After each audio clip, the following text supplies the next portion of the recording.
It's important for a couple of reasons. One is that it provides a sense of predictability.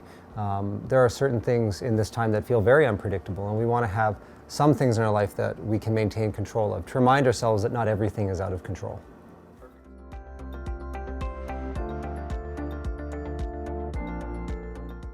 During a time like this where our routines are interrupted, we want to kind of maintain our routine. So normally, whatever level of planning, scheduling you put into your day, I would suggest that the same amount is probably the right amount for you.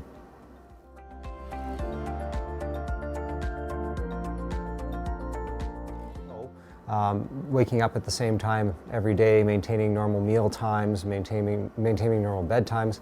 For our family, our kids are out of school, but we're having them still waking up in the morning, getting dressed, getting ready for their day. We have some playtime that they have. We have some time where they're allowed to be on screens and times where they're not. And then we have family time scheduled, so times that we can spend together.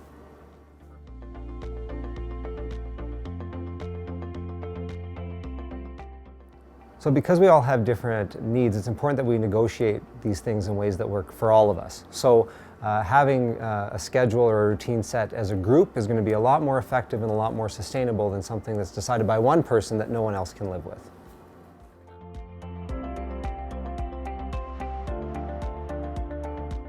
I think it's important, depending on the age of the person, that they have an appropriate sense of control over their own routine and schedule. But we want to make sure that we build in times together, times where we're actually getting together to check in with one another, how we feel, how people are doing.